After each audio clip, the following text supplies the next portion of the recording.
एक वसी वाओ अरीज सल्तनत थी जिस पर बादशाह अदनान हुकूमत करता था।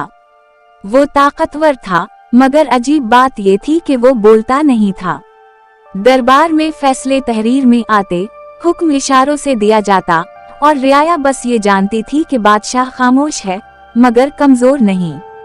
लोग कहते थे कि खामोशी इसकी ताकत है, मगर कुछ लोग उसे गुरूर समझते थे। दरबार के वजीर अक्सर इस खामोशी का फायदा उठाते, अपने मतलब के फैसले करवाते और बादशाह की मेहर लगवा लेते।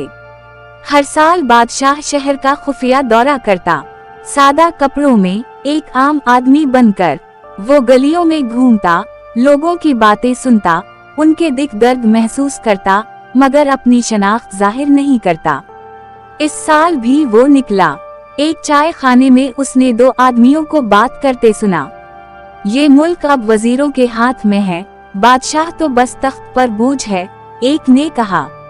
दूसरा हंसा, खामोश बादशाह से क्या उम्मीद। बादशाह ने कुछ ना कहा, बस दिल में सब महफूज कर लिया। चंद दिन बाद दरबार लगा। वही वजीर जो सबसे ज्यादा ताकतवर समझा जाता था, एक गरीब किसान की जमीन जब्त करने का हुक्म ले आया। कागज आगे बढ़ाया गया ताकि बादशाह मेहर लगा दे। उस दिन पहली बार पूरा दरबार चौंक गया। बादशाह ने कलम रखा, आहिस्ता से खड़ा हवा और अपनी चादर उतार दी। इसके गले पर एक गहरा जख्म नुमाया था। तब उसने बोलना शुरू किया। उसकी आवाज भारी मगर मजबूत थी। मैं खामोश इसलिए था क्योंकि मैं बोल नहीं सकता था।